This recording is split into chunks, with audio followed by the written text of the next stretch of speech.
O Supremo Tribunal Federal encaminhou hoje à Justiça Federal de Brasília 2 denúncias da Procuradoria-Geral da República contra o ex-presidente Michel Temer.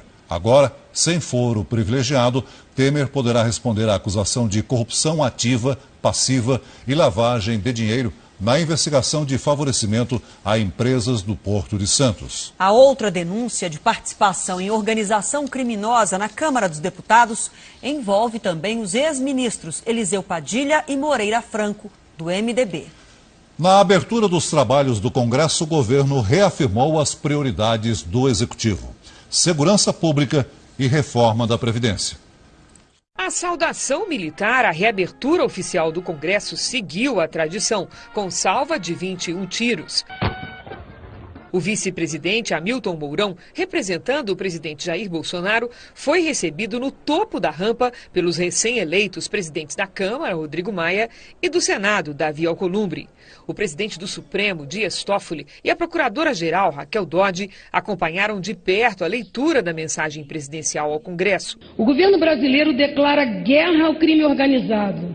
Não temos pena e nem medo de criminoso. A eles sejam dadas garantias da lei e que tais leis sejam mais duras. A mensagem também defendeu que a melhora do ambiente econômico só virá com a aprovação da reforma da Previdência. Estamos concedendo uma proposta moderna, ao mesmo tempo em que se combate fraudes e privilégios. Os discursos que se seguiram ecoaram apoio à reforma da Previdência, mas tanto Maia como Alcolumbre destacaram as mudanças no comportamento dos políticos exigidas pelas urnas. A nova configuração exigirá de nós todos muita responsabilidade e redobrado esforço para que o cenário fragmentado construir os acordos necessários ao bom andamento dos trabalhos do Congresso. O cidadão brasileiro quer honestidade, comprometimento, transparência, acima de tudo. A partir de agora, o desafio dos líderes aliados ao Planalto é aglutinar a maioria governista em meio a tanta gente recém-eleita e fazer isso em tempo recorde. Já o presidente da Câmara pretende deixar para depois qualquer discussão envolvendo a pauta dos chamados costumes sociais, projetos polêmicos que prometem incendiar o plenário e concentrar as atenções na pauta econômica. Já o Senado terá de superar o ambiente de divisão causado pela eleição conturbada do presidente Alcolumbre. No MDB, a maior bancada, com 13 senadores, a disputa abriu um racha que isola o grupo de Renan Calheiros. Simone Tebet, que se aliou a adversários do senador, ameaça deixar o partido. O ministro da Casa Civil saiu vitorioso do episódio e comemora o sucesso de Alcolumbre. A vitória de Davi Alcolumbre é o Senado Federal ouvindo a voz das ruas. E esse é o melhor sinal que o Brasil pode ter. O governo apresentou hoje o pacote de medidas de combate à violência e à corrupção, que será enviado para aprovação de deputados e senadores. Para que as propostas entrem em vigor, será preciso alterar 14 leis. O ministro da Justiça e Segurança Pública, Sérgio Moro, explicou os pontos da proposta aos governadores e secretários de segurança dos estados. O projeto anticorrupção e antiviolência terá 3 áreas principais de atuação: corrupção, crime organizado e crimes violentos. E inclui uma série de mudanças em 14 leis. Entre as mais importantes, condenados por crimes hediondos só poderão progredir de regime do fechado para o semiaberto, por exemplo, após cumprir 3/5 da pena. O juiz poderá reduzir a pena até a metade ou deixar de aplicá-la em caso de legítima defesa. Policiais que matarem em serviço serão beneficiados caso a caso. A prisão em segunda instância, que ainda está em discussão no Supremo Tribunal Federal, se tornaria lei. E pela proposta, condenados por corrupção passiva, ativa e peculato passarão a cumprir o início da pena na prisão, sem direito a regime semiaberto. Outra mudança trata da definição de organização criminosa, que seria ampliada, com endurecimento de pena para líderes e integrantes, como prisão em penitenciária de segurança máxima. Se as novas leis estivessem valendo, o jornalista Pimenta Neves, condenado por matar a ex-namorada Sandra Gomide, não sairia do tribunal livre, com possibilidade de recorrer mesmo sendo réu confesso. O projeto da lei anticrime faz parte da lista de metas para os primeiros 100 dias do governo do presidente Jair Bolsonaro. A proposta será enviada ao Congresso Nacional. Para entrar em vigor, precisa ser aprovada pelos deputados e senadores. Nós estamos totalmente abertos ao diálogo com os parlamentares. Eu acho que é um outro momento. A população, nessas eleições, elegeu um programa de governo que se pretende ser mais rigoroso em relação à criminalidade violenta, criminalidade organizada e crime de corrupção.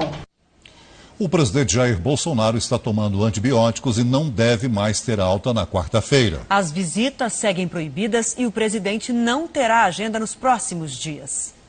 Para Jair Bolsonaro, a fisioterapia é o menor dos problemas. O vídeo divulgado hoje pela assessoria de imprensa mostra que o presidente cumpre à risca a série de exercícios. Mas, segundo o boletim médico, Bolsonaro teve febre ontem à noite e passou a tomar antibióticos. Mais uma boa notícia é que o intestino do paciente voltou a funcionar. O quadro febril do presidente fez os médicos mudarem a condição dele no hospital. Em vez de internação como antes, Jair Bolsonaro passa a ser monitorado como numa unidade semi-intensiva. O tratamento com antibióticos vai levar mais 7 dias. As visitas de ministros ao presidente foram descartadas. E a previsão de alta, adiada para a semana que vem. Então, se nós tivermos que, a partir de hoje, já contarmos um prazo, este prazo não será antes desses 7 dias, que é exatamente o tempo de ação do antibiótico para debelar eventual infecção que possa ser gerada. Os exames indicaram o início de uma infecção e o excesso de líquido na área onde ficava a bolsa de colostomia. O líquido foi retirado e um dreno foi deixado no local para evitar novo acúmulo. O presidente permanece recebendo nutrição apenas pelas veias, mas, por enquanto, está descartada a hipótese do vice assumir. O porta-voz do governo falou que o projeto da lei anticrime só será apresentado ao Congresso após a melhora do presidente. Penas mais rigorosas e de mais fáceis execuções. Discussão com a sociedade e transparência.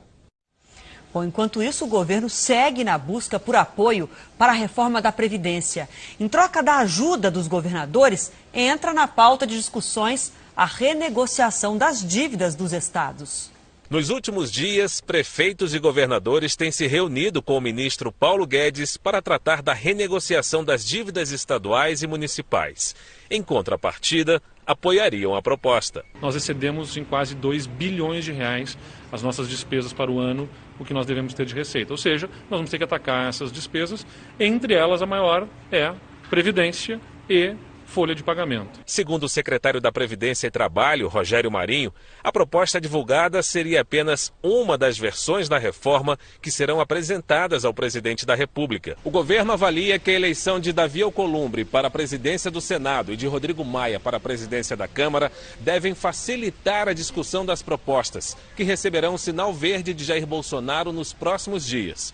A equipe econômica confirma que as novas regras para a aposentadoria devem chegar ao Congresso Nacional ainda esse mês. A expectativa é que a reforma seja votada no início do segundo semestre. Nós só iremos falar a respeito do texto quando ele chegar na Câmara dos Deputados.